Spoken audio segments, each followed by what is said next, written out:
आज पूर्णिमा है। हमारे हिंदू धर्म में पूर्णिमा का विशेष महत्व है। इस दिन भगवान श्री हरि की विशेष पूजा अर्चना की जाती है और इस दिन पवित्र नदियों में या फिर गंगा जल से स्नान करके दान आदि देने से व्रती की सभी मनोकामनाएं पूर्ण हो जाती हैं। आज की इस वीडियो में आप सुने पूर्णिमा की कथा। पूर्णिमा तिथि के दिन जिस भी घर में श्री सत्यनारायण भगवान की कथा का पाठ होता है, उस घर की खुशियों को कभी किसी की नजर नहीं लगती। उस घर पर सदा श्री सत्यनारायण भगवान की कृपा बनी रहती है। पूर्णिमा के दिन यदि हो सके तो उपवास रखना चाहिए, लेकिन जो लोग किसी भी कारण से उपवास रखने में असमर्थ हैं, उन्हें सुबह जल्दी उठकर स्नान आदि से निवृत्त होकर सूर्य देवता को अर्घ्य देकर फिर कुछ न कुछ दान देना चाहिए। इस दिन गुड़, घी, कंबल और काले तिलों का दान करना विशेष फलदायी होता है। रात के समय चंद्र देवता की पूजा करनी चाहिए, चंद्र देवता को अर्घ्य देना चाहिए। अब सुनिए पूर्णिमा की कथा। द्वापर युग में एक समय की बात है। यशोदा जी ने भगवान श्री कृष्ण से कहा कि हे कृष्ण, तुम सारे संसार के उत्पन्नकर्ता, पोषक और उसके संहार करता हो। आज कोई ऐसा व्रत मुझसे कहो जिसे करने से मृत्युलोक में स्त्रियों को विधवा होने का भय न रहे, साथ ही यह व्रत हर प्रकार की मनोकामनाएं भी पूर्ण करने वाला हो। मैया यशोदा की बात सुनकर भगवान कृष्ण कहने लगे, हे माते, आपने अति सुंदर प्रश्न किया है। मैं अब आपसे ऐसे ही व्रत को सविस्तार कहता हूँ, ध्यान पूर्वक सुनो। सौभाग्य की प्राप्ति के लिए स्त्रियों को 32 पूर्णमासियों का व्रत करना चाहिए। इस व्रत को करने से स्त्रियों को सौभाग्य, सुख, संपत्ति का आशीर्वाद प्राप्त होता है। यह व्रत अचल सौभाग्य देने वाला और भगवान शिव के प्रति मनुष्य मात्र की भक्ति को बढ़ाने वाला है। श्री कृष्ण के ऐसे वचन सुनकर मैया यशोदा कहने लगी, हे कृष्ण, सर्वप्रथम इस व्रत को मृत्युलोक में किसने किया था, इसके विषय में भी विस्तार पूर्वक मुझे बताओ। तब श्री कृष्ण कहने लगे कि हे माते, इस भूमंडल पर एक अत्यंत प्रसिद्ध राजा, चंद्रहास से पालित अनेकों प्रकार के रत्नों से परिपूर्ण कातिका नाम की एक नगरी थी। वहाँ पर धनेश्वर नाम का एक ब्राह्मण अपनी पत्नी के साथ रहा करता था। उसकी पत्नी अति सुशीला और रूपवती थी। दोनों ही उस नगरी में बड़े प्रेम के साथ रहते थे। उनके घर में धन धान्य आदि की कोई कमी नहीं थी।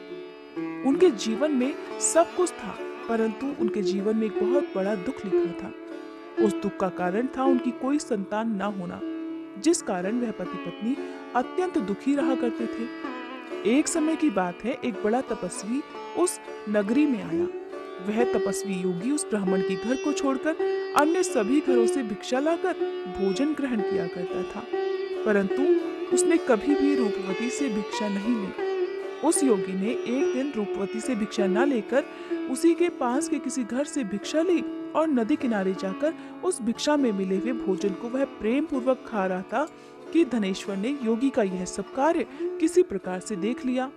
अपनी भिक्षा के अनादर से दुखी होकर धनेश्वर नाम का ब्राह्मण तपस्वी योगी से कहने लगा, हे महात्मन, आप सभी घरों से भिक्षा लेते हैं, परंतु मेरे घर की भिक्षा आप कभी नहीं लेते, इसका क्या कारण है? तब तपस्वी ने कहा कि निसंतान के घर की भीख पतितों के अन्न के तुल्य होती है, और जो पतितों का अन्न ग्रहण करता है वह खुद भी पतित हो जाता है। क्योंकि तुम निसंतान हो, अतः पतित हो जाने के भय से मैं तुम्हारे घर की भिक्षा नहीं ले सकता। धनेश्वर यह बात सुनकर अपने मन में बड़ा दुखी हुआ और हाथ जोड़कर तपस्वी के पैरों पर गिर पड़ा और बड़े दुखी मन से कहने लगा, हे महाराज, यदि ऐसा है तो आप मुझे पुत्र प्राप्ति का कोई उपाय बतलाइए। आप तो सर्वज्ञ हैं, मुझ पर अवश्य ही यह कृपा कीजिए। धन की, किसी प्रकार की सुख संपत्ति की मेरे घर में कोई कमी नहीं, परंतु मैं संतान न होने के कारण अत्यंत दुखी हूँ।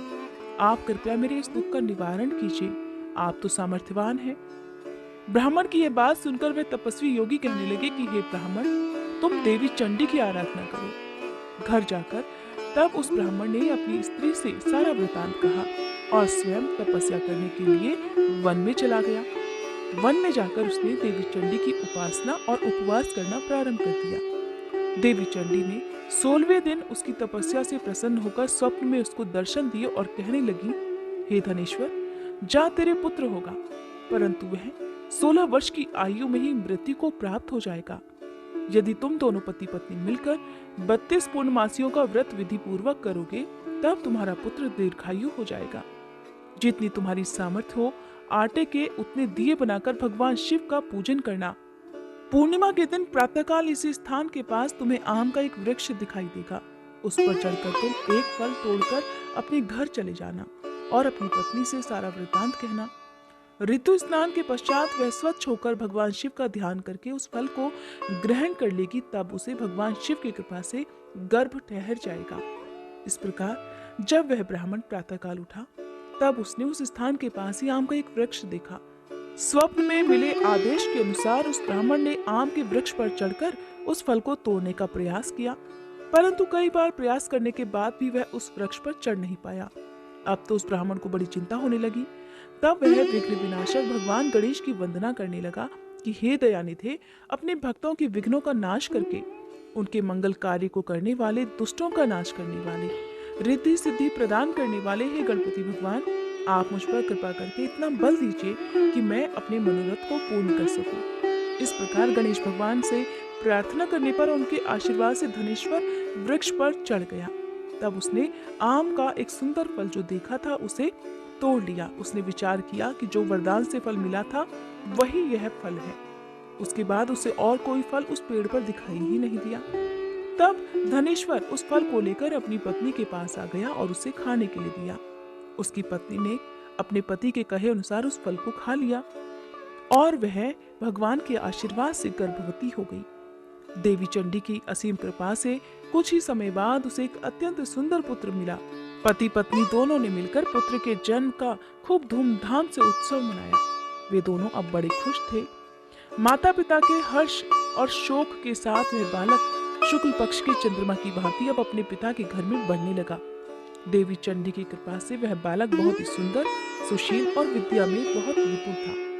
देवी की आज्ञा अनुसार उसकी माता ने 32 पूर्णमासी का व्रत रखना प्रारंभ कर दिया ताकि उसका पुत्र बड़ी आयु वाला हो जाए। जब 16वां वर्ष लगा तब देवीदास के माता पिता को बड़ी चिंता हुई कि कहीं उनके पुत्र की इस वर्ष मृत्यु न हो जाए। इसीलिए उन्होंने अपने मन में विचार किया कि यदि यह दुर्घटना उनके सामने हो गई तो वे कैसे सहन कर पाएंगे। तब उन दोनों ने मिलकर देवीदास के मामा को बुलाकर उसे पढ़ने के लिए काशी भेज दिया। सारा प्रबंध करके माता पिता ने काशी जाने के लिए देवीदास को एक घोड़े पर बिठाकर उसके मामा को उसके साथ भेजा। किंतु यह बात उसके मामा या किसी और से नहीं बताई कि देवीदास की उम्र कम है। धनेश्वर ने अपनी पत्नी के साथ अपने पुत्र की मंगल कामना और दीर्घायु के लिए देवी चंडी की पूजा करना और व्रत रखना प्रारंभ कर दिया। इस प्रकार दोनों ने मिलकर 32 पूर्णमासी का व्रत पूरा किया। कुछ समय के बाद एक दिन वह दोनों मामा और भांजे रात में विश्राम करने के लिए किसी गांव में ठहरे हुए थे। उस दिन उस गांव में एक ब्राह्मण की अत्यंत सुंदरी, सुशीला, विदुषी और गुणवती कन्या का विवाह होने वाला था। जिस धर्मशाला के अंदर वर और उसकी बारात ठहरी हुई थी, उसी धर्मशाला में देवीदास और उसके मामा भी ठहरे हुए थे। संयोगवश कन्या को तेल आदि चढ़ाकर मंडप आदि का जो कार्य किया गया, तब लगन के समय वर को धनुर्वात हो गया, जिस कारण वर के पिता ने अपने परिवारजनों से परामर्श करके निश्चय किया कि यह देवीदास मेरे पुत्र जैसा ही सुंदर है, मैं इसके साथ ही लगन करा दूं और बाद में विवाह के अन्य कार्य मेरे पुत्र के साथ हो जाएंगे। ऐसा सोचकर देवीदास के मामा से जाकर वह कहने लगे कि यदि तुम थोड़ी देर के लिए अपने भांजे को हमें दे दो, जिससे विवाह के लगन का सब काम पूरा हो सके। तब उसका मामा कहने लगा कि जो कुछ भी मधुपर्क आदि कन्यादान के समय वर को मिलेगा वह सब हमें दे दिया जाए तो मेरा भांजा इस बारात का दूल्हा बन सकता है। विचार विमर्श करने के बाद ब्राह्मण के पुत्र को विवाह में दूल्हा बनाकर मंडप में बैठा दिया गया। उसके साथ सभी विवाह कार्य रात्रि में विधि पूर्वक संपन्न हो गए। पत्नी के साथ वह भोजन नहीं कर सका और मन में सोचने लगा, मेरी बात न जाने इस स्त्री का क्या होगा। ऐसा सोचकर वह बड़ा दुखी और उदास हो रहा था। तभी उसकी पत्नी ने पूछा कि क्या बात है, आप इतने उदास और दुखी क्यों हो रहे हैं। तब उसने वो सब बातें जो वर के पिता और उसके मामा में हुई थी उस स्त्री को बतला दी। तब वह कहने लगी, यह ब्रह्म विवाह के विपरीत हो कैसे सकता है। देव, ब्राह्मण और अग्नि के सामने मैंने आपको ही अपना पति बनाया है, इसलिए आप ही मेरी पत्नी हैं और मैं आपकी ही पत्नी रहूंगी। किसी अन्य की पत्नी मैं बिल्कुल नहीं बन सकती। तब देवीदास ने कहा, ऐसा मत करो, क्योंकि मेरी आयु बहुत थोड़ी है। मेरे बाद आपकी क्या गति होगी, इन बातों को अच्छी तरह से विचार लो। परंतु वह स्त्री दृढ़ विचार वाली थी। कहने लगी, जो आपकी गति होगी वही मेरी भी होगी, इसलिए हे स्वामी उठिए और भोजन करिए, आप निश्चय ही भूखे होंगे। इसके बाद देवीदास और उसकी पत्नी दोनों ने मिलकर भोजन किया और शेष रात्रि वे इसी तरह से बातें करते रहे। प्रातःकाल जागने पर देवीदास ने अपनी पत्नी को 3 नगों से जड़ी हुई एक अंगूठी दी और एक रुमाल दिया और कहने लगा, हे प्रिय, इसे अपने पास रखो और संकेत समझकर स्थिर मन हो जाओ।